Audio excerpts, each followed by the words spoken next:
And we are live. Welcome back to the channel. It is Chosen Wisdom Football, a channel for the critical thinkers, for the deep thinkers, for the people who like to use this maybe a bit too much when it comes to football. Who knows? But this is a channel for you. Football is a deep sport when you make it a deep sport. Big up the community. Today, of course, is your Wednesday.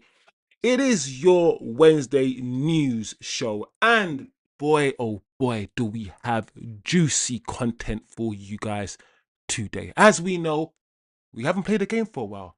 It is international duty, so the journalists are working hard to feed the YouTubers like me. So apparently the summer tour, guys, a Manchester United summer tour has been announced. We know where we're going and we know who our opponents are going to be in the summer tour. So we will start off by just quickly discussing the summer tour. We will also talk about Fabrizio Romano's comments again with regards to Tonali. Apparently, we are in with regards to Tonali. We want Tonali, but we are not prepared to pay over the odds. That's what's coming out from Fabrizio Romano. We will talk about that as well. Miles Lewis Skelly. Can you imagine just 2 weeks ago? Could Manchester United secure Miles Lewis Skelly? Is it a player that you guys want? I think we've spoken about Miles Lewis Skelly on Monday's show.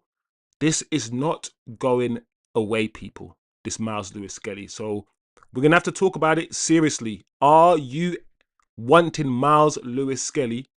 What the helly? Martin Lewis Skelly? Do you want Martin Lewis Skelly at Man United? Comment below. Let's share your thoughts, people. And then, guys, we are hearing once again that Barcelona want to renegotiate Marcus Rashford's fee. These guys they're not easy, are they? Barcelona are something else. We'll talk about that as well. We're going to talk about that as well. On a more somber note, people, Casemiro has come out and he has spoken about his final days at Manchester United. Listen, when Casemiro does leave at the end of the season, it will be a somber moment. It will be a sad moment. We will spend a few minutes just talking about Cas. I feel like we're going to spend a lot of time just talking about Cass and talking about one or two of the players that will leave this summer. Zirkzee's come out as well, and Zirkzee has said he wants to stay at Manchester United. And he said something very interesting in his interview. In the interview, Zirkzee said that everything will be fine because Sesko will win us a Champions League and he will win us the league. He's already splitting the job between him and Sesko. Who's going to play which games next season? Him and Sesko. He's already thinking about that. And he wants to stay. So we're going to talk about Zirkzee as well. Of course, there is news, guys. There is news that your favourite defender, Harry Maguire, has been charged by the FA for improper conduct against an official. That sounds like Maguire to me. So he's been charged. This is not good. This is not good for Maguire if he wants to negotiate his contract or a better contract. Why this is not good timing. But we'll talk about it. We'll talk about it. And also to end the show, there is a bit of news, some stats going out there, which is trying to measure the difference between Amorim as a manager and Michael Carrick. So there are some stats going out there. We're going to look at those stats together, guys, as we do, and try to see if it makes any sense to us what people are doing. So big up the community. There's a lot on. There's a lot to talk about. We keep saying, listen, a lot of transfer news is going to be thrown at us in the next week or so. Last week we had so much transfer news. Next week we're going to keep getting them. This is the season. Once football starts again in about a week, some of this noise will die down. as we know. We've been here before many, many years, guys. So let's get into it. Big up the chat. Big up the community. Let me touch base with the homies, with the people. Big up Acho in the chat. I hope you're doing well, Acho. Hopefully Acho can jump on the show on Friday. My plan is to have a more relaxed show on Friday. And like I said, hopefully Acho can jump on the show and we can have a chat on Friday. So big up Acho, big up Tim. Hey all, let's sign a decent left back. Could be him. Tim, do you think Martin Lewis Skelly is a better left back than Patrick Dorgu? Do you actually think that? That would be very interesting to know what you guys think. Big up Acho. Yeah, man, big up the chat. Bring the Italian stallion to Old Trafford, says Acho. The Italian stallion. Is that what we call it, Tonali? Is that what he is? The Italian stallion, people. Tim says he's a bit worried we may miss some key targets. At the moment, I'm not gonna lie, guys. I'm very chilled. I feel like if we go get, when Tonali is a new thing that's just been announced, and we weren't even in for him a week ago, and all of a sudden we're scared we might miss out on Tonali, bro. Let's just focus on Belaba and Anderson. For me, if we get a Tonali, if we get anyone else, it's in addition, it's a success. If we get the minimum of, let's say, Belaba and Wharton, I am still happy, guys. I am happy. And I feel like we have forgotten about Belaba a little bit. As a fan base, we have.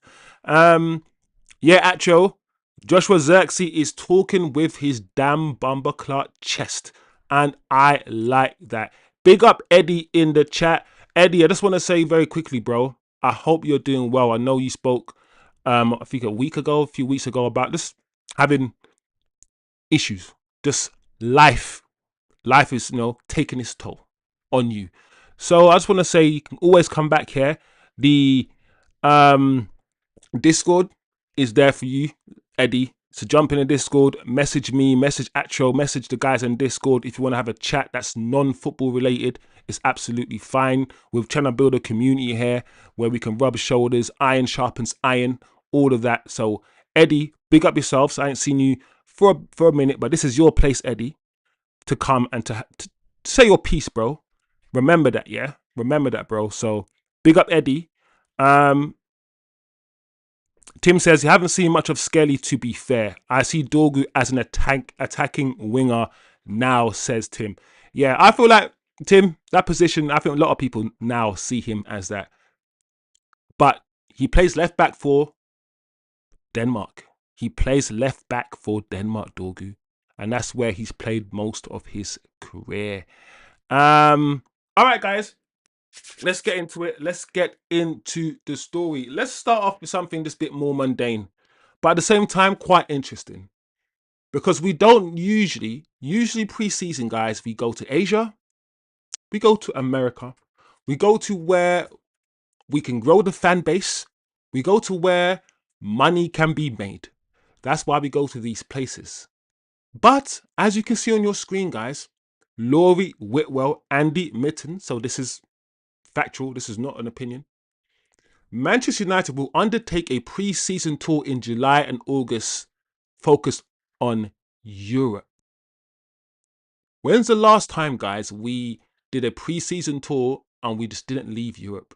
We didn't leave our back garden. We just played in our back garden. Money, saving money is one thing. Are we still trying to build a base? Can we continue to build a base? Do we want to even go to America right now? Do we want to go to Asia or the Middle East right now? So, pragmatically, you could argue this is just common sense. Or is it? As usual, the floor is yours, guys. I'm just playing devil's advocate, looking for different avenues of conversation. Due to the 2026 World Cup being hosted in North America, the club has opted for a tour closer to home rather than the usual lucrative trips, allowing the squad to spend more time training at Carrington. Yeah, the World Cup will be going on in July around the same time in America. So if Man United went to America, would FIFA be happy? I don't know. Would FIFA care? Either way, guys, the confirmed fixtures this summer, just so you guys know, so we all know, Wrexham, and you know what Wrexham are doing, especially with the Ryan Reynolds, I think, owns Wrexham, and Wrexham have come from Division 3, League 3, to the Championship, and they've been promoted every single season. So Wrexham could be in the Premier League next season, and that would be absolutely remarkable. It would be, guys. It would be. How many other clubs have been promoted every season from the League 3? I don't know. Once again, it's a question for the chat. Wrexham, Rosenborg in Norway. We then have Atletico Madrid, good game, in Sweden. PSG, August the 8th in Sweden. And then we have Leeds United, August, and AC Milan in August. I think that's some decent teams there. Leeds, AC, PSG, Atletico. Good enough teams to get us ready for the next season. I don't really have an issue with it, playing in Europe. I get it. Save money. You know, Jim Radcliffe is a broke billionaire. I don't know how you can get broke billionaires, but he's a broke billionaire. So it is what it is. He goes on to say the tour avoids Asia despite interest from there. The 26-27 Premier League season begins in August 22nd, 1 week after the final pre-season game. So we have a final pre-season game against AC Milan in August the 15th, and then a week later is the start of the season. So it's very weird that this has been announced now. I feel very strange talking about this now when we're only in April. But it's been released. It's the news, and I'm letting you guys know. The floor is yours. Guys, if you want to comment on it, you hate it, you like it, you don't care about it, or should we just move on to the other stories? Big up Eddie said, yeah, I will join the Discord, Eddie. Thanks, Wiz, and everyone in the chat. Yeah, man, big up Eddie, bro. Like, the way I see it is this sometimes in life. When you look outside the window, the world is fucked. The world could be beautiful, and a lot of it is beautiful. But a lot of it is absolutely fucked. Yeah. Sometimes it's best to just close the window, close the doors, and just make your circle smaller. Stick to what you know. Stick to what makes you happy. You only get one life. As long as you're not hurting nobody, be happy. Be happy, bro. I'm learning to try to do that, bro, because life is short and I'm seeing death around me a lot. A lot. So it's changing my perspective on things. A lot. Let me see what Atro was saying. That PSG game is going to be lambs to the slaughter. Yeah, PSG are going to move to us, bro. We're not even get the ball. That midfield is going to mess us around. And let's hope we get our midfield signings by then. But let's say we don't, and we've got Kobe Mainu and Ugarte in midfield. That's crazy. Atletico has to be a sit back and counter attack. Yeah. 100%. I agree with that. I don't think FIFA would care considering the World Cup is still going to happen. But yeah, I would say it's better to be in Europe. 100% actual. Stay close to home. Let's just keep it. Let's keep it as that, without going into geopolitics. Let's just stay close to home. Let's not go near the Strait of Hormuz.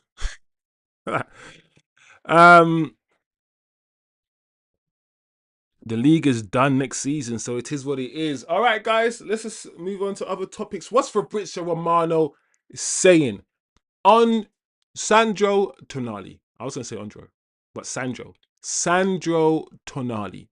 Somebody who is now on our radar, somebody that we wasn't looking at, or at least the fans didn't think we were looking at a week ago. All of a sudden, over the last 2 weeks, he's at the front of everyone's list. He's on the tip of everyone's tongue, and we can't go anywhere without hearing about Tonali.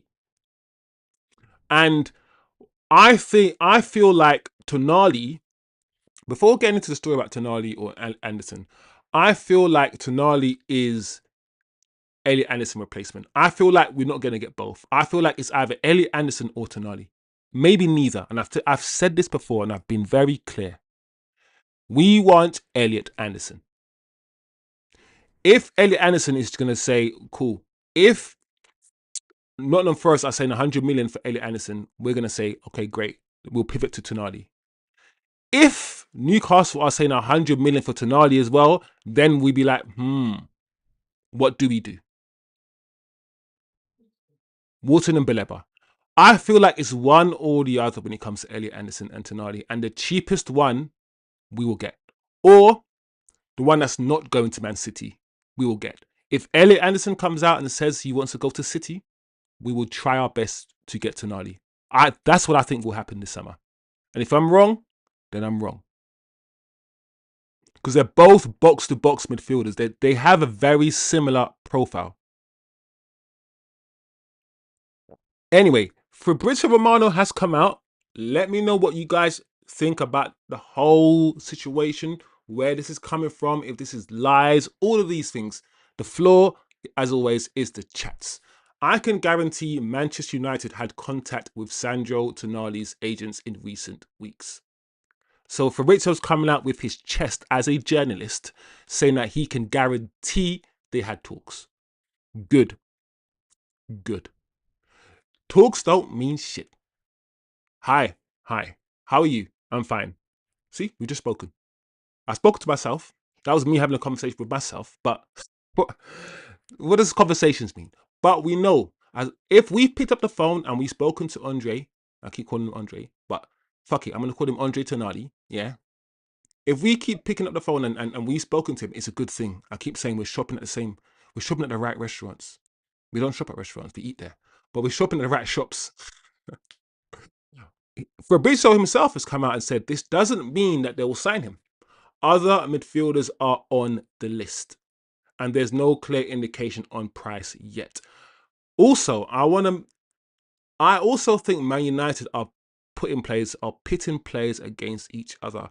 What Man United might do next year is say we're only going to get one midfielder, and the midfielder that wants to come here. So what we might do is try to get these midfielders that we want, try to get them to come to us and say, please, can I come to us? I mean, please sign me, rather than us chasing them around. That's the ideal situation for United. Fabrizio has gone on to say it's shaping up to be a Manchester battle for Elliot Anderson and Tonali, with Manchester City also interested. Both clubs first want clarity on manager and project. So, I think there's a good chance, as I said before, we will get one. Man City will get one, and we will get the other. Let's see. Listen, guys, this is one of those ones where all I'm doing is using the information available to me. I don't have anyone inside. I'm not speaking to somebody at United or anything else like the whole Baleba thing. This is just me using the same information available to you guys. I want to know what you think. What is happening here? We have 3 months, May, June, 3 months before the end of the season or before summer. United will not do anything crazy for Tonali if the price isn't right. The situation should become clearer in the coming days. Like I said before also, could this be one of those Cunha situations where we wrap this up or we know who we're going to buy at the 2 by mid-April and we're just waiting for the season to end to just wrap up the deal? Could that be a thing? The floor is yours, guys, as usual, but that is the situation according to Fabrizio Romano.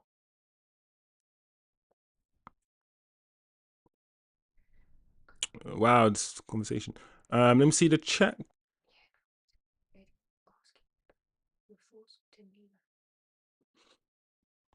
Eddie, I don't mind him, but I think Eddie, where my mind is at now, Eddie, I think I've bought into, rightfully or wrongfully, you let me know. I bought into the Premier League stuff. I bought into getting midfielders from the Premier League. I know he was in the Prem, but I don't know. I've seen him before. He's decent, but I'm also into, the players that we're linked to at the moment, Eddie. I feel like the players we're linked to at the moment are the highest caliber of box-to-box midfielders out there in the Prem. I think Anderson is like top, potentially top 5. Tonali top 5. These are the highest calibers, and it's where we should be shopping. I haven't seen much of him. I've seen a little bit of him, and I feel like he was. When someone just looks decent, but Tonali is good. Elliot Anderson is very good, and Elliot Anderson is young. How old is Danilo, by the way, Eddie? Let me Google. How old is he now? Let's put him up. Actually, Eddie's talking about him.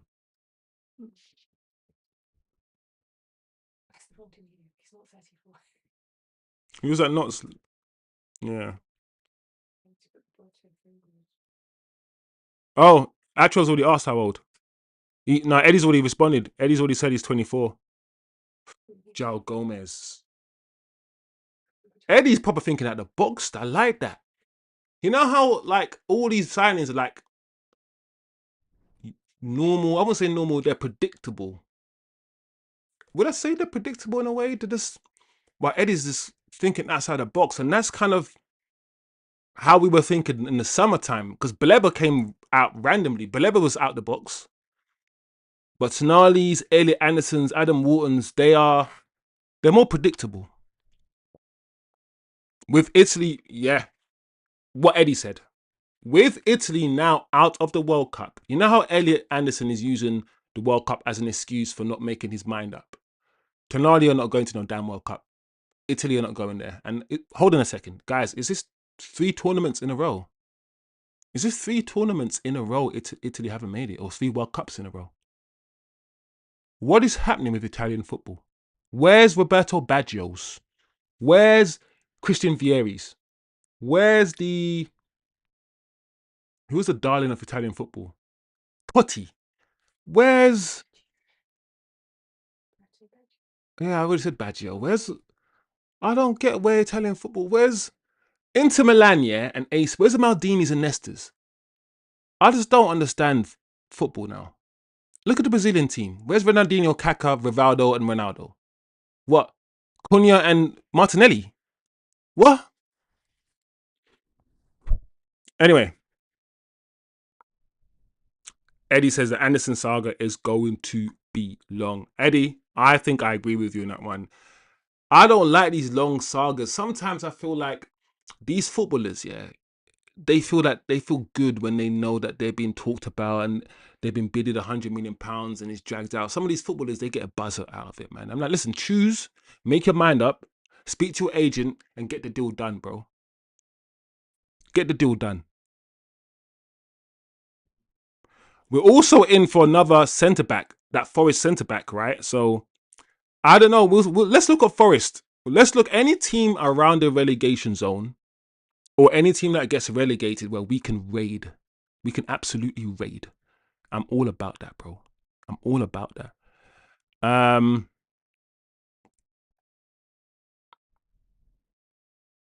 It may be a Cunha type signing, but the issue is Cunha was a release clause.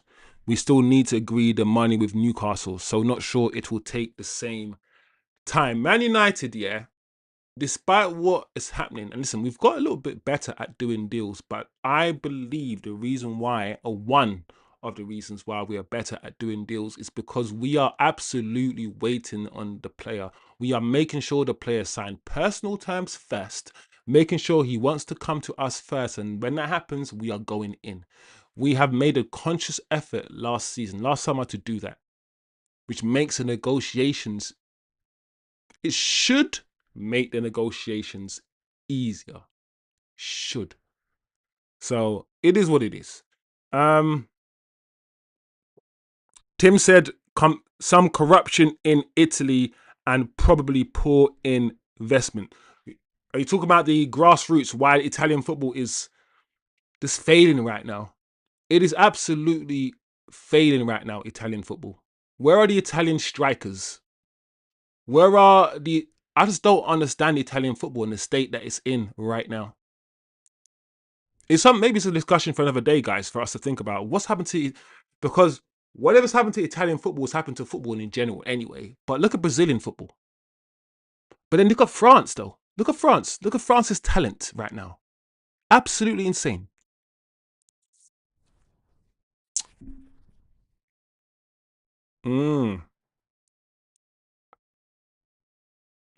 Eddie says, if we're asking for highest caliber, Camavinga is... Bro, Eddie, I'm not going to lie, Eds. Let me tell you about Camavinga. For me, Camavinga. I'm slightly off Camavinga a little bit. I feel like 2 years ago, if you ask me Camavinga, I'm like, get him right now. Put him in a van, tie him up. Let's not even sign him. Let's kidnap him. Wow, I can't say that on YouTube. It's a joke, YouTube. But I don't know. I feel like his injuries have been a madness. I feel like one thing, his injuries have been a madness a little bit. But he still plays enough games. And I also feel like his versatility is effing him up, because I want to see him in that midfield all the time. And I feel like last year I saw him man right back. I saw man in different positions. I'm like, what's happening to Camavinga?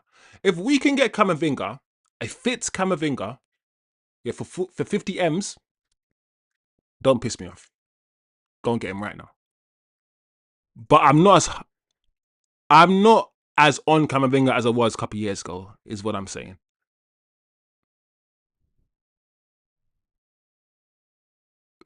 Yeah, well, Acho said it. Acho said his injuries, man. His injuries worry me, bro. They really do. Acho says, yeah, 3 World Cups in a row. Italy are moving mad. Italy, I bet they wish they had a Balotelli now, don't they? I bet they wish they had a Balotelli. I wish Italy wished they were as... If Italy were like France, a colonial power, and they can dip into Africa and steal people to play for them, they'll be in a better position. Look at France and the colonial history. Look at the French team, bro. All Cameroonian and Kenyan and Ivorian or whatever. Yeah? Doué, flipping, I can't even think now. Mbappe. Come on, man. French team looks crazy. 3 World Cups in a row. Neymar. Cameron's like Pogba. The talent is undoubtable. But yeah, injury prone, says Eddie. We are not raiding both Murillo and Anderson off that Greek gangster. That Greek gangster, bro. Yeah. All right, let's keep moving on, guys. Let's see what else is popping off in the world of Manchester United. Any more talking points? Any more things to discuss? All right, then. We're back here again. Martin, I was going to say Martin Lewis Skelly. Martin Lewis Skelly, a.k.a. Miles Lewis Skelly. What the helly? Martinelli, Miles Lewis Skelly. This is coming from the Mail. So, take from this, think of this, think about this what you will. Miles Lewis Skelly is pushing to make the move to Manchester United as he wants more first team minutes. United are also attracted by his versatility as he can play both left back and in midfield. Right. Once again, guys, the floor is yours. I'm going to approach this logically. Miles Lewis Skelly is not playing football right now. Does Miles Lewis Skelly want to play football? Of course he does. If he's been told that it's going to be difficult for him to play games next season, and knowing what I know about Miles Lewis Skelly from the surface, I don't know him personally. He's arrogant. yeah, I'm gonna use the word arrogance. His arrogance with regard to the whole Man City thing and celebration. His boldness. He's very bold. He's very confident young man. I can't see him sitting on a bench for Arsenal next season again. Right? I really can't. He also, as far as I'm concerned, is talented. When I see him play football, he looks good. My concern about Miles Lewis Skelly is, especially at his age, 19 years old, the same with Lenny Euro, the same with Heaven. Concentration. As a defender, he lacks sometimes concentration and he's not the best defensively because of that. But as a footballer, his technical ability, sound. If we can get Miles Lewis Skelly for about 30 M's, 35 million pounds, why not? Why not? Why not? Why not, guys? I'm interested to know how long he's got on his contract. If he's just signed the contract recently, then it'll be more difficult. Is he using Man United to get a new deal if he hasn't signed a new contract? Is that the case? Or because I'm thinking about the fact that yes, players have gone from Arsenal to Man United, youngsters. Heaven's done it recently. Van Persie did it before. But the way that Miles Lewis Skelly plays and the way that he kind of acts like one of those die-hard, pump your chest Arsenal guys. Like he was a midfielder that was really good for Arsenal like 10 years ago. That was always injured. But he was like the next best thing for England. Proper tiki-taka footballer. He played centre mid. Oh man. I've got Arsenal fan here and they're not listening or they're not trying to help me out. Any Arsenal fans in the chat? Come on, the famous Arsenal centre mid. It's annoying. White guy. Played for England. One of the few Arsenal players that played for England. One of the best midfielders we had for that in that generation. It's annoying me. Because real Arsenal fans should know that. It should fly off their tongues. Let me Google it. Let me Google it. I know one of the guys in the chat is gonna help me out. Because my chat's always is a 30 seconds delay. It's annoying me, bruv. Tony Adams doesn't play midfield. So he's always injured. His injuries ruined his career. A great midfielder. Jack Wilshere, thank you. I thought about it myself. Jack fucking Wilshere. Jack Wilshere. Anyway, all I was saying is that Miles Lewis Skelly comes across a bit Jack Wilshere-ish, i.e., I'm Arsenal, I bleed Arsenal. But we will see. TK's crazy. I love the energy, bro. TK came with some next energy. So that Arsenal fans in the chat can suck it. Yo, big up TK, bro. Man came with that sick energy. I love the energy, bro. That's what I'm saying. Hold on. Let me see.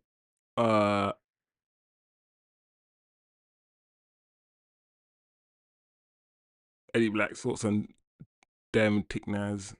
We will give Skelly the game time, run it. We will give Skelly the game time, run it. Yeah, why not? Why not?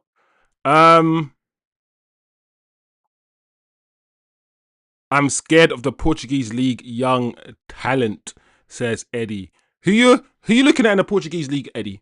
I'm not gonna lie and say I'm hella familiar with the Portuguese league. I see it sometimes, but I'm not. Let's share some details, Eddie. Educate me, Eddie, man. Who's looking good up there in the Portuguese league, bro? Educate me. Hungry players. I hope he's the type of hungry player that's like, I'm hungry to play. Not the type of hungry player that's like, if you don't play me, I'm leaving. Because if it's just one season of not playing that much football and he's ready to leave Arsenal already, Is he going to be the same at United if, I don't know, Dorgu plays 35 games and he only plays 15 at left back, for instance? Um,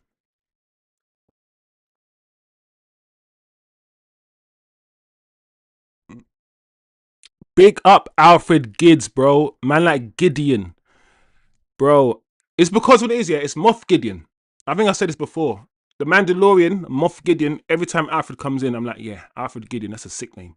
Big up Wiz, Eddie. Yeah, big up, bro. Big up Alfred.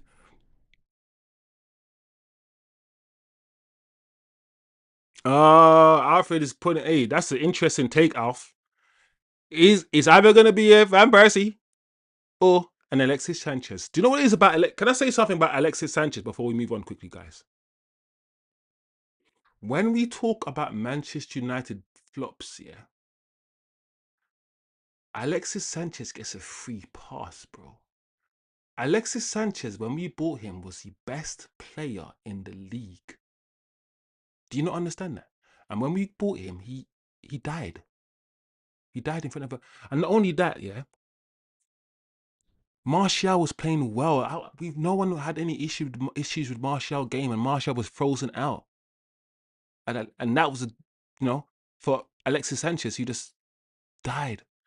He is, in terms of what we expected, how much we paid, and all of these things, he is arguably the biggest flop, arguably, in Manchester United history.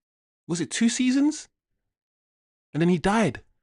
And then people want to talk about Jadon Sancho and all the other players. I'm like, bro, when it comes to narratives, the only thing that matters is a media narrative, not the actual truth of anything in this world that we live. That's all I want to say. I'm not firing random arrows at Alexis Sanchez. Maybe I am. Maybe I am. But I just want to let it out there. I feel like he gets a free pass sometimes. That's all. That's all. Um,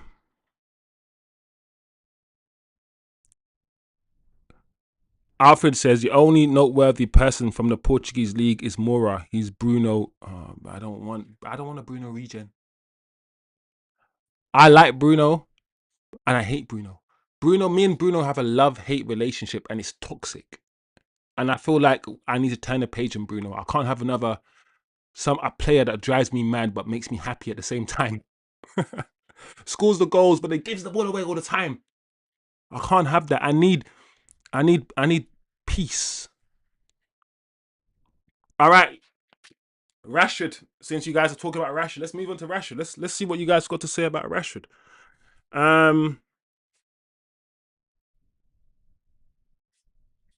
And he says, "What are we going to do with Rashford? I think he might be back." All right, then let's go with Eddie's hypothetical. Then, since Eddie, who who's against Marcus? Who's 100% against Marcus Rashford being back? Like, I don't care if it's new manager. I don't care if we're playing 4-3-3 system. I don't care. Don't come back. I'll put my hand up and I'll start. I feel like even if Marcus Rashford had a great season, when you just need a fresh start. When you need to go to a new country, you need something fresh, and it doesn't matter. I feel like we need to turn the page, bro. He's not getting any younger either. So I don't want Marcus Rashford back.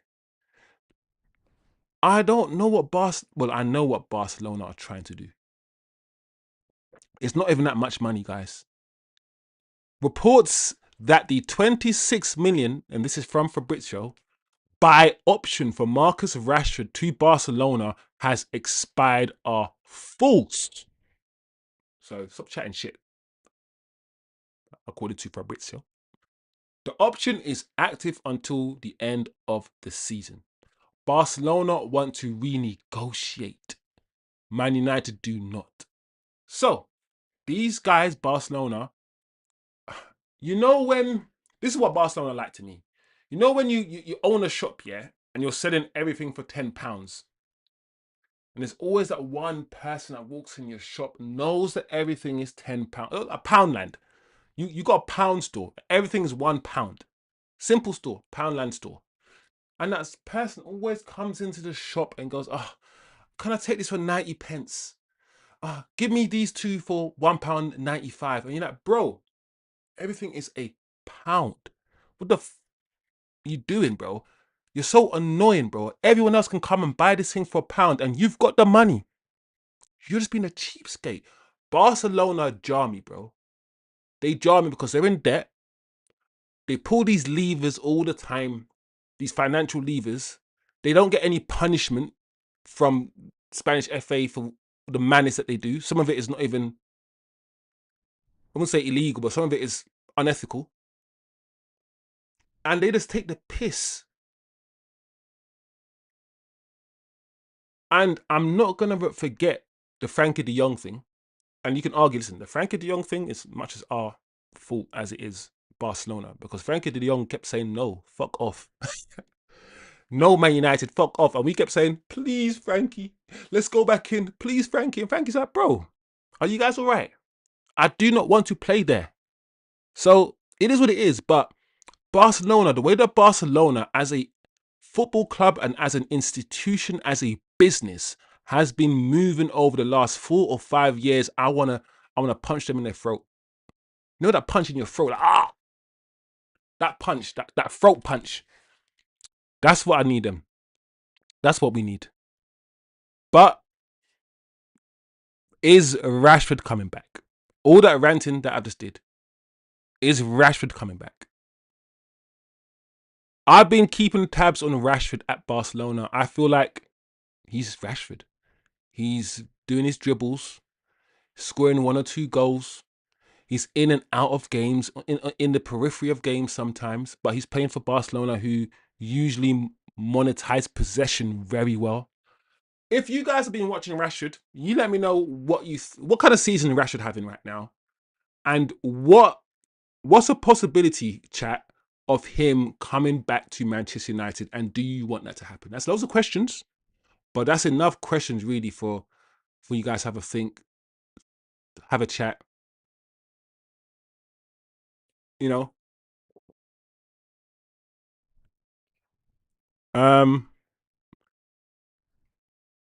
Yeah, Jose didn't help.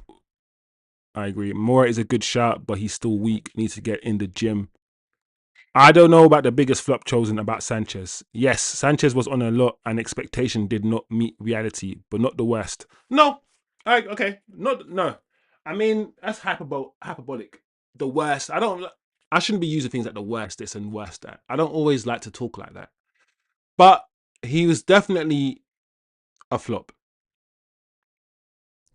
T Kizzles, yeah, he's definitely a flop and up there with some of the biggest, I think. Let's all rejoice in Italy getting bent. So happy. Their national program is horrible and needs a complete revamp, says T Kizzles.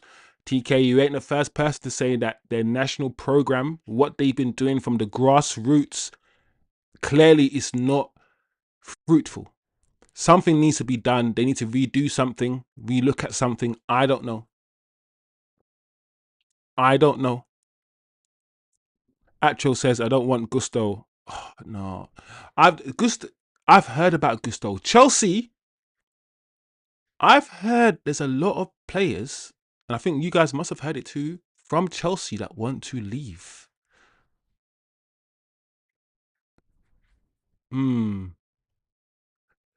Atro says 7 years for Gusto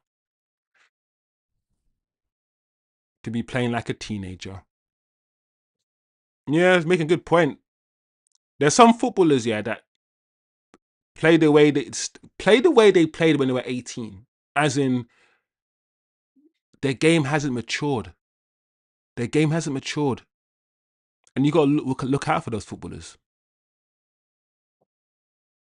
Tim says he doesn't have any issues with Rashford, but we have to move on now. I'm with you, Tim. When Rashford was here, I wanted him to leave. I wanted a fresh start. I wanted him gone. And now that he's gone, I'm like, let's not take him back. I don't hate Rashford. I don't know this guy personally. I don't dislike him like a lot of fans do. All of that madness, all that mental things. I just focus on the football. And I just feel like, just like Tim says, do you know what? Thank you for your service, Rashford. You've been here for almost 10 years. Thank you. But it's time to move on. Um, yeah, Atro says, no, Rashford, not for me. Sancho versus Garnacho. Who was more frustrating? I don't get the Hoyland hate lately. He's not a Man United player now. Let's move on. He's, yeah. Um, who's more frustrating? Garnacho or Sancho? I think for me, Garnacho was much more frustrating. I think the issue with Sancho, what I saw was that he wasn't getting the ball and just dribbling past players and skinning players on a regular basis.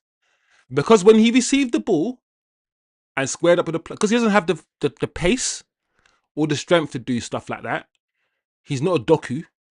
A lot of times when he got the ball, like Ahmad does, he would pass it back.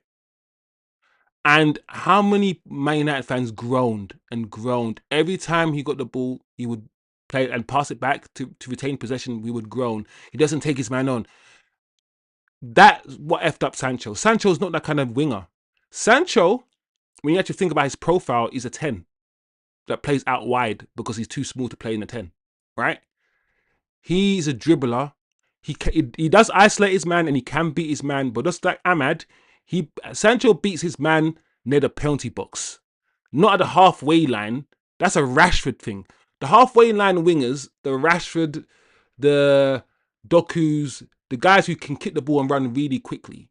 And then there's the Sanchos, the Amads, the silky ones that are just nice with it. I feel like my frustration with Sancho was that in some games, Sancho didn't come looking for the ball. You know how some wingers, like, you know how some players like a Rooney would be having a game where he'll be quiet, but he'll come looking for the ball. Give me the ball. Let me impact the game.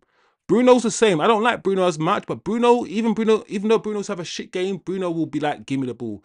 Sancho would have a quiet game and just have a quiet game. He won't come searching for the ball, looking for it. He's a very chilled, relaxed, sort of Martial type. He's my kind of footballer. But I understand why that type of player, especially with the fans, could annoy the fans, right? Garnacho is completely different. Garnacho would run around, try really hard, come looking for the ball, but just not be good enough. There's a lack of talent there, in my opinion. So they frustrated me in two different ways. I feel like I wish Man United fans understood the players that they bought before they bought them, because too many times, like Pogba, for instance, we want to change players. We don't understand who we have, and we want to make them DMs, or we want to make Sancho a speedy winger that beats it. Bro, that's never been him. That's not how he plays. Watch Dortmund. I wish United fans, rather than hate the players because they don't have certain attributes. That's why I don't beef Bruno as much as I used to, because I'm like, I knew Bruno lost the ball. Everyone knew. The reason why nobody went in for Bruno because everyone came back. All the scouts came back and said he loses the ball too much.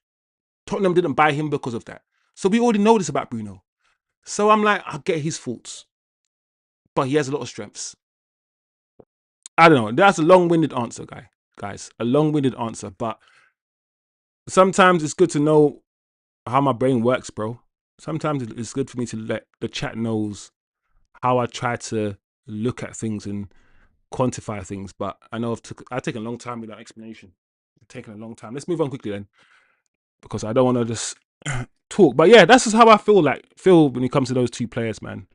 However, I'll say both those two players have potential to be great. One of them is already good, but maybe the pace of the league might be an issue.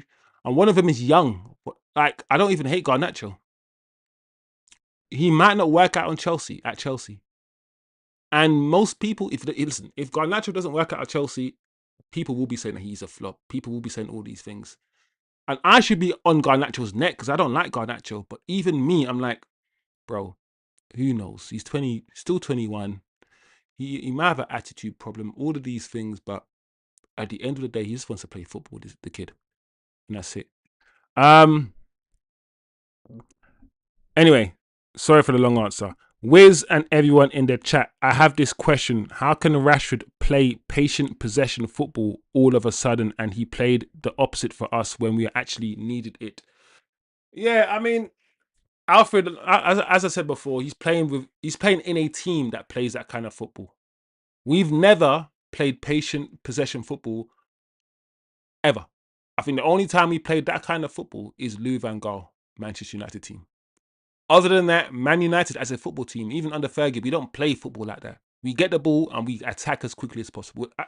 We are an attacking team. We don't pass the ball around like Man City and wait for an opening and keep the ball for.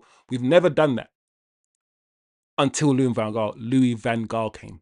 And one of the reasons why Louis van Gaal didn't last long is because the fan base are not used to that. And they rejected that and they wanted a swashbuckling brand of football.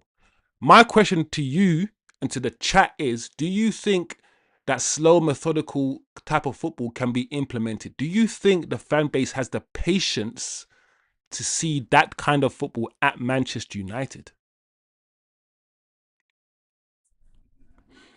Um, Ten Hag or Rashford? I meant the 7 years for Dallo. Oh, sorry. Okay, I get it. All right, yeah. No, yeah. Not for Gusto, for Dallo. Dallo's is a weird one though, Atro, because we were all alive literally 2 seasons ago. We were all alive when he won the player of the season. Dallo was our player of the season under Ten Hag. Yeah, he voted and he had a good season. I don't know. Dallo is strange, bro.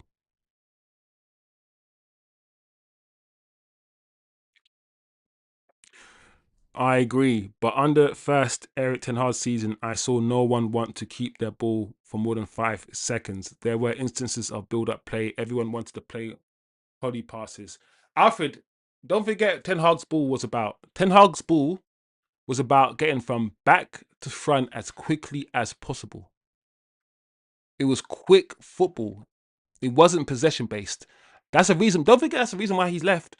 We thought Ten Hag was going to come with his Ajax possession, Ajax football, and this saucy. Get Frankie De Jong, get all these players and sauce it like Ajax.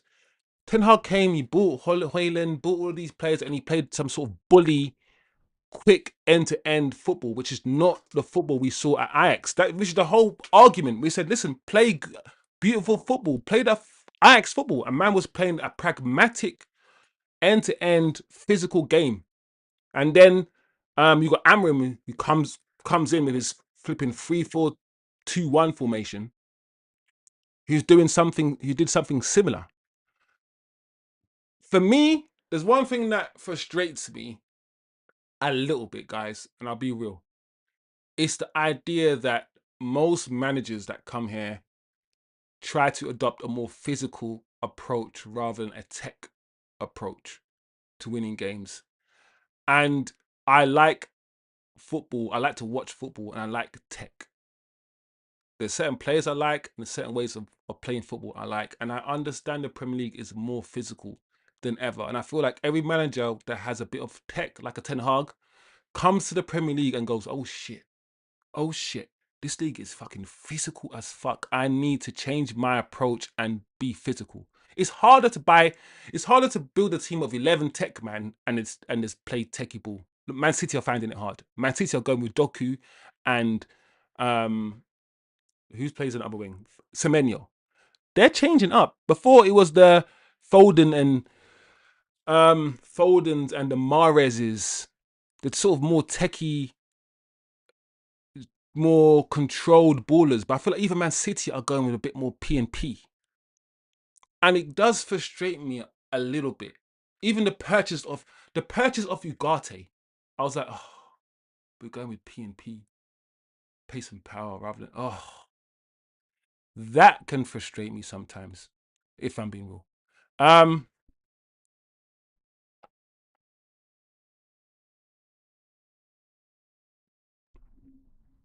Let me see what the chat's saying. I agree with that. When Eric Ten Hag couldn't do his football, he turned to counter-attacking football. However, if by nature you are a possessive player, that shines regardless of the system. Lou Van Gaal. If Rashford or Nana now wanted to come back, for higher Champions League wages, put on a United shirt again, I will full stop supporting this club. Says TK. Listen, Onana might come back, you know.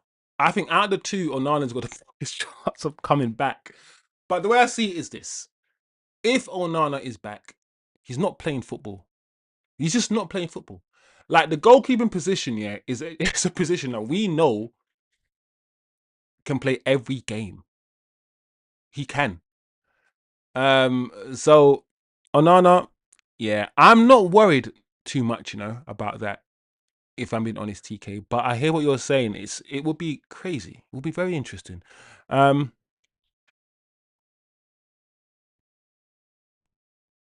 Dallo looked like arse against USA. Bruno was fantastic. I want to know, when will a manager, whether it's Carrick or the next one, look at Dallo and not look at Dallo with mesmeric eyes? I want the next manager to look at Dallo and just look at him like a normal player, like, oh, fucking Dallo. That's what I want. Not, oh, Dallo, I'm going to play him every game, even though he's not that good. And no. I want the next manager to be like, oh, that's fucking Dallo over there. That's fucking Dallo. And that's what I want. To see him as he's not that good. Like, what the hell, man? Wiz, would you want managers to adapt to United way or manager with his own style, which is also a risk? Atro,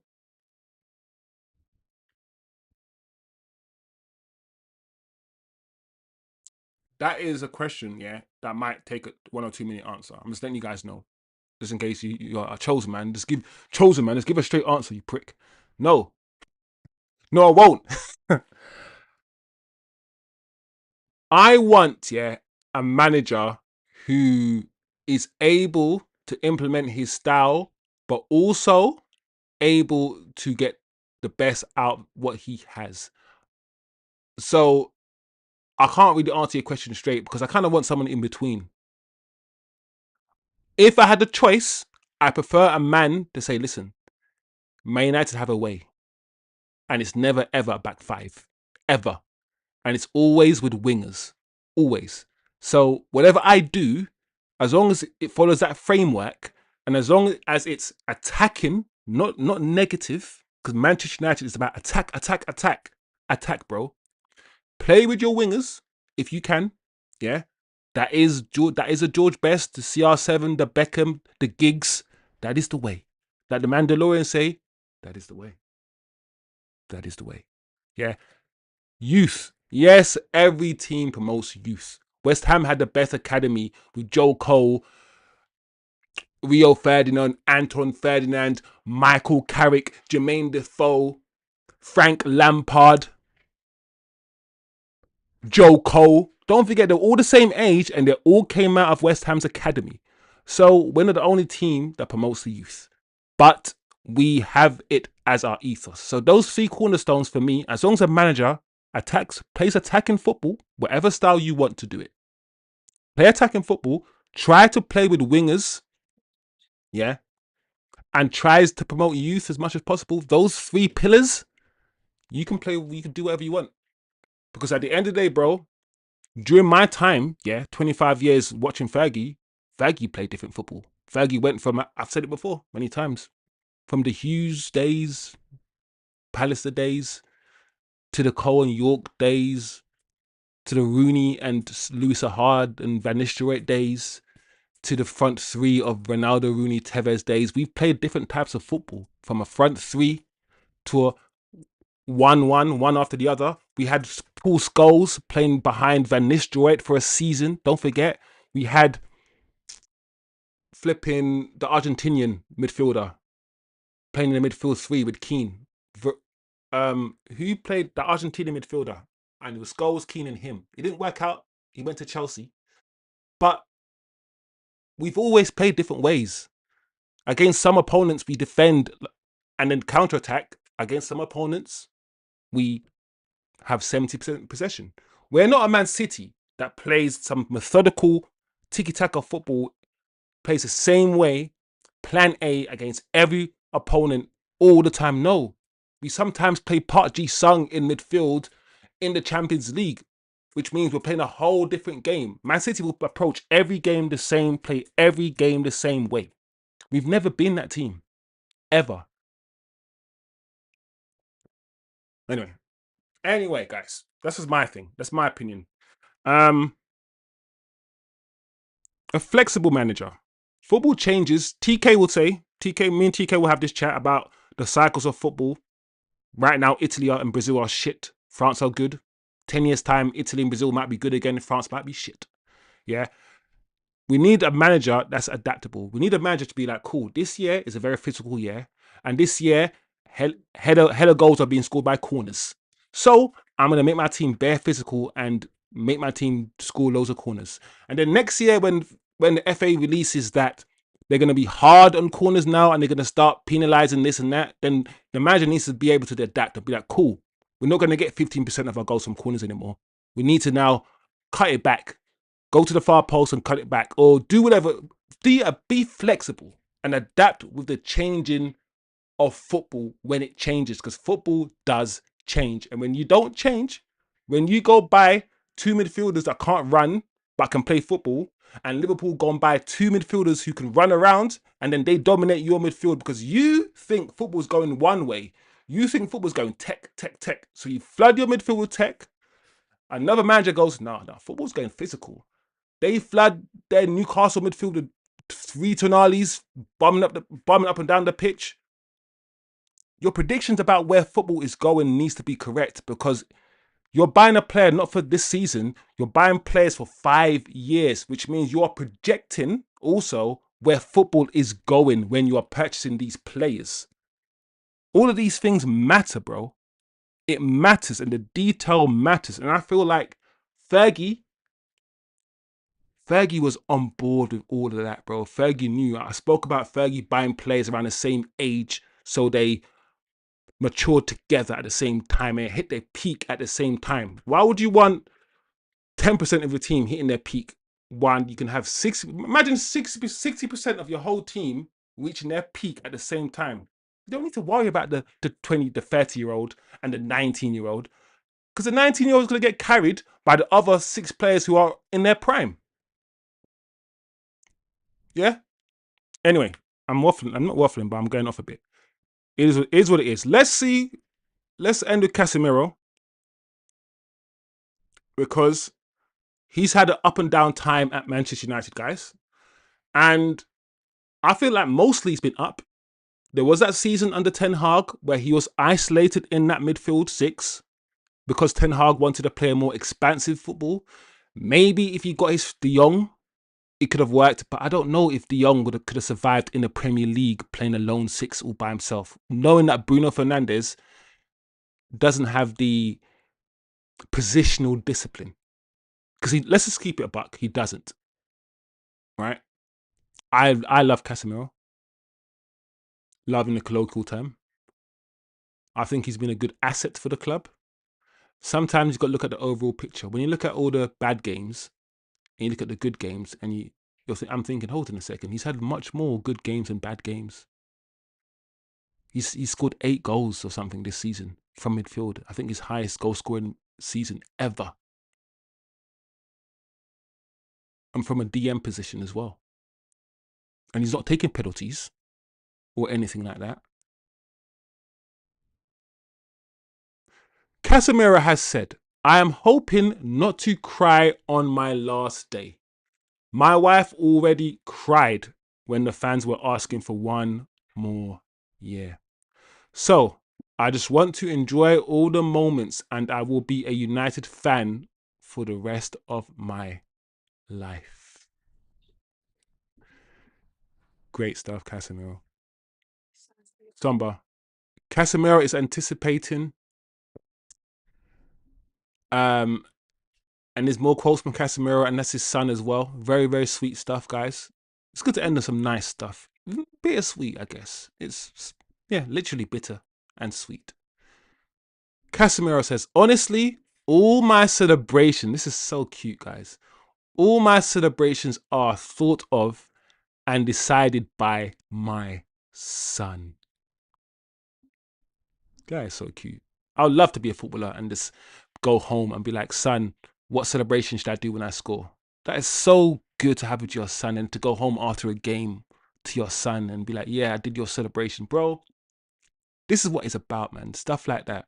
We can argue all we want as fans, but these guys are human beings with families just like us. And sometimes it's good to just humanize these motherfuckers. Humanize them. We can cuss them out, your shit, all these things. Yeah, you know me. You know us. We have our opinions.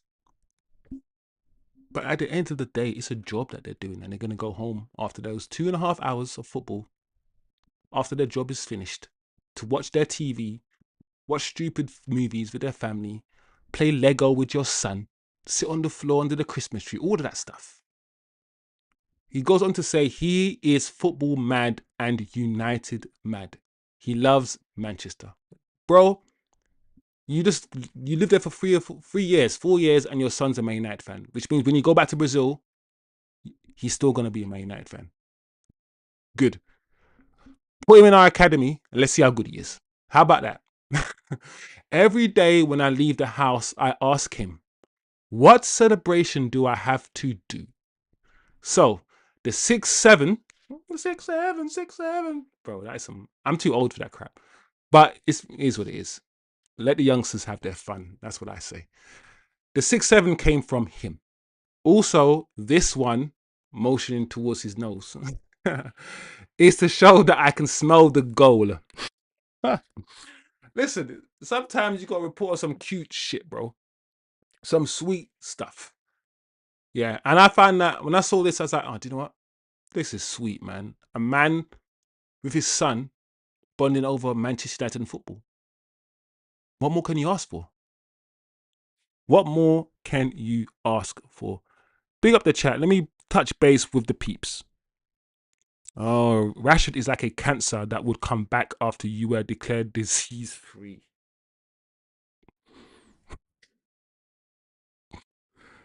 Onana is like a lingering virus. Flipping the heck, TK. TK's back. TK's back in the building. Onana's like a lingering. Go away, Onana. Regarding the possession style at United, ultimately, yes. I think it can work at United. You will get the moans and groans, but if it brings silverware and can show flair and attack, people will accept it. Okay. I guess so. You're right, because my brain goes to Lou Van Gaal, but I guess your point is Lou Van Gaal didn't win loads of silverware, so they didn't accept it as much. But then he won the FA Cup and still got sacked. And I feel like, anyway, let's not go into Lou Van Gaal, because Lou Van Gaal is one of those managers that a lot of people are happy that we got rid of him. While I'm always like, what it could have been if we fully bought into what he was doing. And you could argue, listen, Lou Van Gaal got rid of Danny Welbeck, but he also got rid of some deadwood as well. I don't know. Alfred says we always play beautiful possession football against West Ham or Everton. Very pretty, pleasing to the eye. 1-2 tiki taka, says Alfred. Anderson in the midfield was good. I didn't watch the game. I didn't watch the England game, guys. So let me know, how was Kobe? How was Kobe mainly for England? Because he was playing alongside Anderson, wasn't he? And that is also something to look about. Listen, Kobe, when you go to England and play with Anderson, have a word with him. Just have a word with him. TK says, agreed on the cycles of the game. Yeah, I got that from you, TK. Systems revolve. We aren't in the skilled, flashy era right now. We are in a physical, minimal touch per player era. Listen, TK's only just observing. And I don't think he's wrong there. What has he said that's wrong? He's observing football and that is what he sees. And I thought that's true. We're not in that era anymore. Unfortunately for us, we're not. We're not. Yeah, guys, smash a like, everybody. Do all that beautiful stuff. What's Turkish saying? Imagine if I never said anything, you would have been smashless and Wiz would be likeless. What? Oh man, flip it, that Turkish. Atro, what's Atro? Frankie De Jong would have died in the Prem. Hmm. Frankie De Jong would have died in the Prem. You think so? I don't know, Atro. Because like there's saucy. Look, Man City have saucy players. I don't know. I feel like as a DM he might have died. If he the formation that we were playing under flipping Ten Hag, he would have died. But Atro, my pushback would be Frankie De Jong playing in a Man City team, Rodri, Frankie De Jong, and I don't know who would play a 10. Mamouche, Cherky. So Rodri at the base, Frankie the shuttle, and Cherky. I don't know, bro. I don't know, bro. Maybe not for Man United. He might have died the way that we play football. But that Man City sort of tiki taka team, I don't know, bro. I don't know, bro. Big love, big shout out to Cass from Tim. Yeah, man, let's show some Cass some love. Sometimes somber moments like this remind you that, do you know what? Yeah, not every game was rosy. Not every game has been rosy under Bruno, under flipping Pogba, under Marsh, under anybody. That's football. But Casemiro has given us some really good moments. TK says Casemiro is ready for a new chapter and United are ready for life without Casemiro. Ever step on Lego in the middle of the night? Yeah. Yeah. It's very Lego is surprisingly painful. It's a surprising pain. It's like what the what the hell? Lego? What is it? Yeah, Lego's a fool sometimes. Lego does it on purpose. Lego wants to hurt you. Lego wants to hurt you. Um, Nah, big up Cass for doing the 6-7 for his son. But why that one? Bro, when Cass did the 6-7 when he scored, yeah, I was thinking, bro, Cass, you're too old for that. You're too old. But this is good because as fans, yeah, we're so quick to just not think about possibilities. Like another person would have seen Cass do the 6-7 and be like, "You're so stupid, Cass. Why are you doing this, bro?" He did it because his son asked him to do it. It's a in family thing, not for you as a fan. It's not for you to even know as a fan. You don't need, as a fan, you don't need to know everything. He scored. That's it. So I like talking about stuff like this because it just reminds us, listen, as fans, we have our fan brain on and we think just like fans, but these guys are just humans, bro. Who want to just play football and go the fuck back home to their family. Eat some cake. Eat some cake and chill the fuck out. That's it. Joshua Zirkzee now. Now, once again, this will split opinions and all opinions are welcome. You guys know where I am with Zirkzee. I like Zirkzee. But I also understand those who are a bit more pragmatic in their assessment, i.e., if we're not playing him, we should sell him. That is still logical to me. I don't like the logic, but I don't have to like it. It's still logical. If you're not playing, man, sell him. That makes sense. But I wouldn't do it. He's talking with his chest again. And I think I said a question to people who want to sell Zirkzee. I said to these people, where are you getting the replacement striker from? We are in, as we spoke about before, a place where certain strikers don't exist anymore. And I look at Zirkzee and Zirkzee's profile, and I'm like, hold a second, where else can I find a Zirkzee in the world? Not many places. And I'd rather have two strikers with two different profiles than get another Sesko. I feel like what people want is three different versions of a Sesko. No, have a Sesko, have an Mbemo, and have a Zirkzee. And then you mix and match. Listen, Carrick, do what you're supposed to do.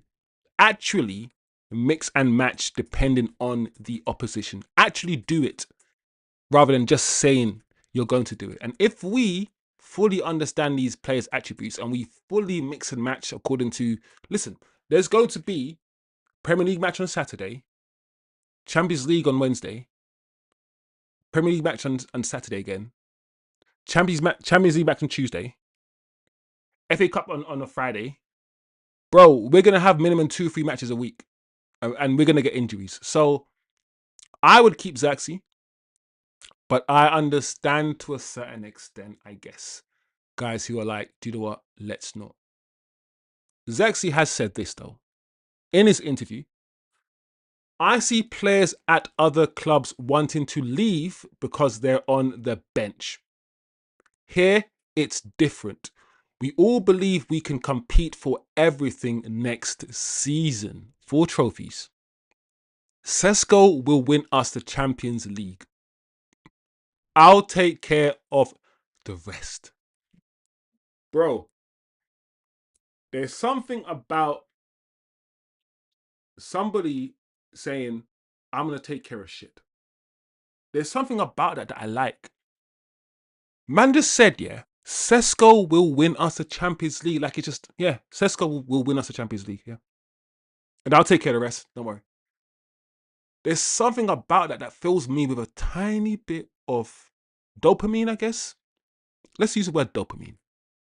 Confidence, whatever that word, that feel good. I'm like, rah.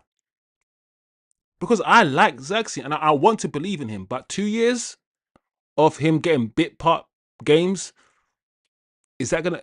I hope it changes next year when we have more games. But fundamentally, I want Man United to be successful. And if that's with Zirkzee, cool. And unfortunately, if it's without Zirkzee, I'm just gonna have to say, bro, I believed in you, but goodbye, bro. That's it. And then we'll just have to move on. But that's it. I like this confidence. I like this chest talking. Because the way I see it also is this. Yes, we've not played well in the last few games. The last game we played, the game we drew against Bournemouth, we actually played decently. We played better in that game than we played in the previous game. And I'm seeing Arsenal, and I don't rate Arsenal that highly, do their thing in the Champions League, right? Arsenal are doing their thing in the Champions League. If we get our midfield targets, we spoke about the fact that our midfield could be better than Arsenal's. Why can't a Man United team next year, if we get our targets, be in the flipping last 8 of the Champions League? I don't really rate the teams that highly. I don't know. But I thought this was good. Good chess talking by Zirkzee. All right, guys. 8:38. I've got just two more things to wrap up before we go. Just a quick thing about Harry Maguire, guys, in case you did not know. Just to inform my chat that Harry Maguire has been charged for improper conduct after being sent off against Bournemouth. So he has until April the 2nd, tomorrow, to provide a response. The full tweet is there, as you can see. He was charged after being sent off in the 78th minute against Bournemouth. It's alleged that the defender acted in an improper manner and or used abusive or insulting words. Bro, bare caveats. Look at this, guys. It's alleged that the defender acted in an improper manner and or used abusive and or insulting words and or behavior towards the fourth official. Anyway, he clearly said some shit he shouldn't have said to the fourth official. And we know Maguire has a history of saying shit. He went to Greece. And this is why I'm not gonna be in the whole Maguire is redeemed, Maguire is a new man thing. He went to Greece, was it last year, a couple of years ago, did some madness over there, and don't forget he was saying, I'm Man United captain. You can't do shit to me. Whatever he was saying all that crap, right? That's Harry Maguire. So it makes sense that he's chatting shit and getting in trouble for chatting shit. Because it seems like it forms part of his character. It is what it is. It is what it is. What can we do? What can we do? I mean, at the end of the day, you can talk about the penalty, maybe not being a penalty. Talk about the Ahmad penalty should have been a penalty. We can go back and talk about all these things if you want, but we're here now, right? And he should have probably done better, especially as he's not captain anymore, but he was our captain. So that's the Harry Maguire situation. What does this mean? Does it mean he will miss the next 2 games? And if he's found guilty, maybe another game? I don't know, guys. But we'll just have to wait and see with regards to that one. And let's end on. All right. Let's do this on Friday. We will do this on Friday. What I'm planning to do on Friday is a bit more relaxed show. A bit more relaxed show on Friday. And I'm hoping the Acho in the chat jumps in the show on Friday and gives his opinions as well. So you guys are not just going to be listening to me just go on all the time. Hopefully Friday we have one of you guys jump in the chat and we'll just do a show. We'll talk about the news as we do. We have our talking points. What I'm going to do, as you guys can see on your screen, I use Video Ninja. So what I'll do is send a link to the Discord and I'll send it to Atro for Friday show. A room would have been created already. So rather than seeing create a room, you'll just have the room name and you'll just enter the room. And then when you enter the room, you can choose whether you want to do video or just voice. Yeah. So you join the room with camera. And then you can do your camera. There you go. Or virtual camera, which means your camera's off. But as you can see, you can still hear my voice. So it's kind of straightforward. That's what I'm going to be using. So hopefully Friday, like I said, we'll have the show as normal. We'll talk about stuff, have our talking points. Acho will be there giving his opinion, and it will be more of a free-flowing show, more of a relaxed show. And if it works, guys, if you like the show and Acho likes the show and everyone else is good and we can all be on time and all these things, who knows? Who knows? But the chat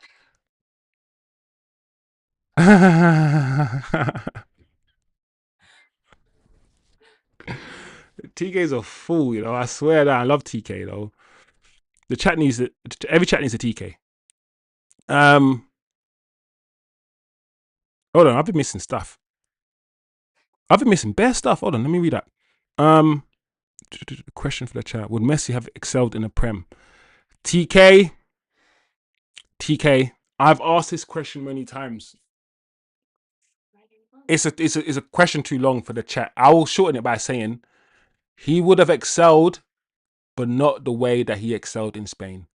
And he would have excelled depending on the team that he played for. I don't think the physical league is enough because we've seen Bernardo Silva and the smallest footballers, David Silva's. We've seen the Spanish guys all come over here and we've seen the tiki-taka guys all come over here for Man City and ball out. So if Messi was playing in that same Man City, Aguero, David Silva, all that, he would be balling out because they all play to his strength. They all play his football, despite the fact the league itself is physical. And there'll be some games where he will be henched out, but because he's so good at football and that Man City team will be so good, I don't think it will matter as much. I think the Messi not being successful in the league conversation is more to do with the team that he would be playing for and the type of football they'll be playing rather than the league in itself. Because when he plays for Argentina against physical teams in the World Cup, when he plays for Barcelona against the Premier League teams, against the Chelseas and all the physical teams in the Champions League, he's fine. I don't know. A good question though, TK. That's my opinion anyway. It'll be good to know what the chat thinks. But the chat's been popping. I've been missing loads of stuff. Casemiro, yeah, in a possession. Yo, Acho said the same thing. In a possession-based side, sure, but don't forget, City die when they play counter attack. Acho just took the. I didn't even read Acho's comments, but Acho kind of said the same thing I was saying. I think it depends more on the side he's playing for than the league itself. Casemiro should do the scuba for his kids next. Tim says Messi would have, sure. Yeah, Tim. I feel like, yeah, he's just too good at football, despite how physical the league is. But I don't know if he would be as good as he was in Spain when he was just running through defenders and just not making people. And I don't know if he's doing all of that in the Premier League, though. That's the only thing, guys. I just don't know.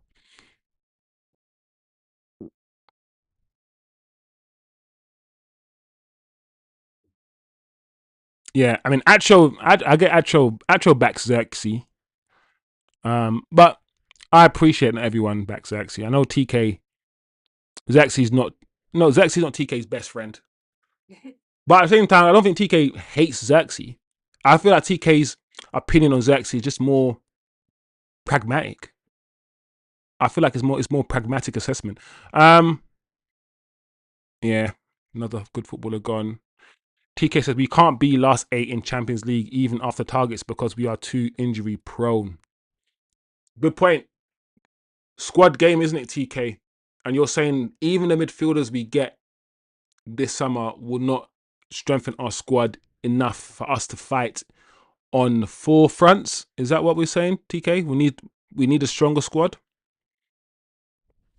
We need a stronger squad. We do. This year's Champions League has exposed the Prem teams. This round it has. The fact that almost all the teams got into the next round, I'm like, rah, even Tottenham, who finished 15th. I was like, But this knockout round definitely has, I think.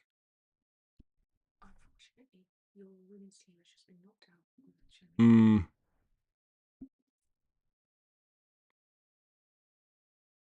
Remember, TK says he wants the camera on sleeveless shirts. I saw that already. Acho says he thinks Messi would have excelled. Yeah. Aguero just picked up a nasty injury.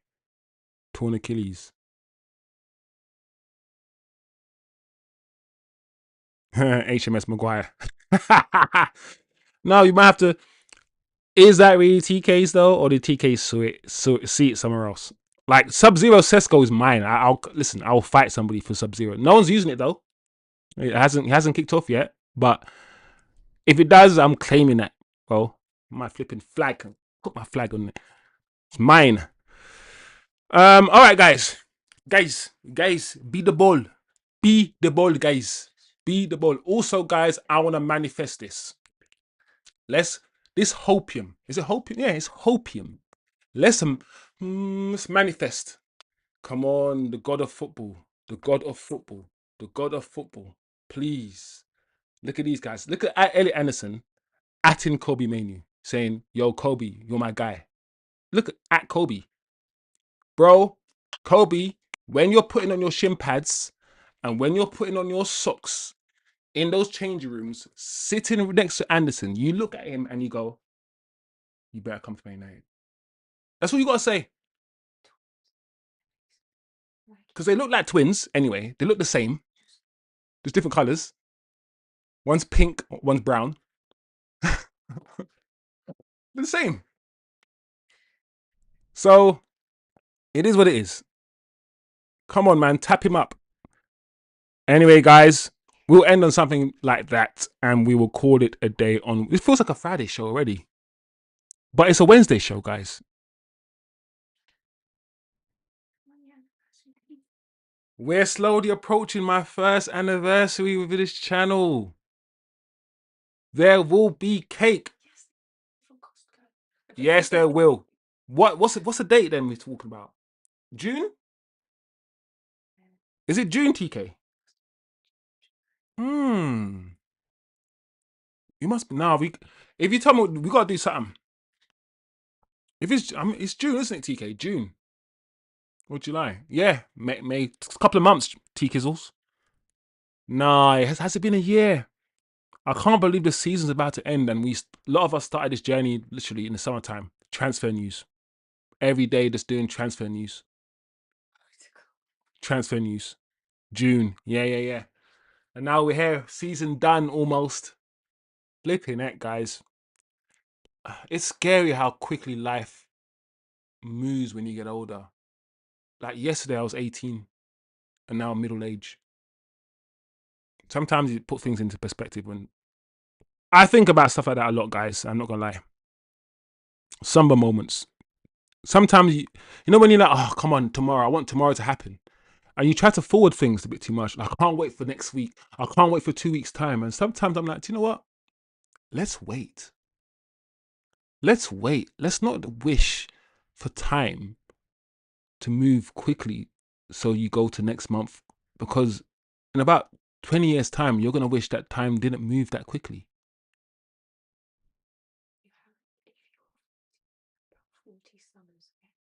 Like if you're 40, because most people die around 80, yeah, 80 is kind of the mean age. If you're 40, you've lived half your life and you've only have 40 more summers. So I didn't want to end on this little moment here because it's not cool, really. But next summer we're going to win the league.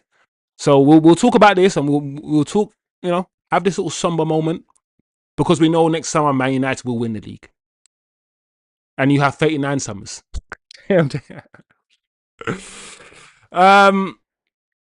Transfer news, I found you. Yeah. We were 15th. Yeah, TK, transfer news. We're talking about all the Cunhas and all of these things, Blebers.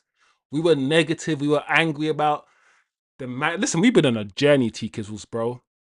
Amarim. Oh, the summer. All right. That's not me, guys. I didn't ask for this, guys. We went on a journey together. There you go. We've been on our journey together. um, we evolved since British Bulldog ban. Listen, I just want to say that I feel that I can speak more freely and more open. Like at the end of the day, this is a channel for people, not just for me, and I'm the face of it. And I understand that I do a lot of the talking, and that's why I want to diversify, so other people can come on, all these things. And I like British Bulldog, I did, but I feel like with a small channel and a really, really small chat, you can disagree with somebody very quickly, and it can become very toxic, because it's not like 100, 200 people that can just smother it. Like 100 people jumping on a grenade. You know what I'm trying to say? Rather than one person jumping on a grenade. So, and because I also want my channel to be successful, I need to make room for everyone to have their opinions, for everyone to breathe, everyone to feel all of these things, right? Because that's what I want. I want to build that because I care. I like to listen to different opinions. I like listening to difference and finding where I fit in. You go left, you go right, you go up, you go down. Cool. I'll be in the middle. It's fine. But with British Bulldog, I felt like I had to caveat everything I said to make sure that he was feeling good. And while I am conscious of people's feelings, I just didn't want to always do everything to make sure someone felt good all the time. So it is what it is. It is what it is. Everyone's different. Some people are more closed. Some people are introverts. Some people are extroverts. Some people are insular. Some people speak a lot. Some people don't speak a lot. Some people are not reactive speakers, i.e., they prefer to absorb what's going around them, think deeply, and then give you a good 20-minute monologue rather than line after line after one line, then one. Do you know what I'm saying? Everyone's different, and I think we just need to understand that. You know, TK said BB was different. Was a different footballing era. He was crazy mad behind the keyboard. Oh yeah, too many tens. Bobbins. Yeah, Bobbins. Yo, actual British Bulldog would just because it's a small channel, right? I kind of know most people. I know actual. I know by name, right? Because you guys come on all the time, so I know you guys now. I know actual T Kizzles, Jerry. Like I know most people. So British Bulldog was somebody that came on the channel regularly, and yeah, it was a good time on the BB, but we didn't always agree, and which is fine not to agree. But I felt like when we didn't agree, it wasn't fine. It was a problem for him. Like when I was going in on Hoyland, it was a problem for him. It is what it is. Listen, in football debates, you're gonna have nice arguments and really strong disagreements, and sometimes you're gonna get heated, and it's going to be heated. It is what it is.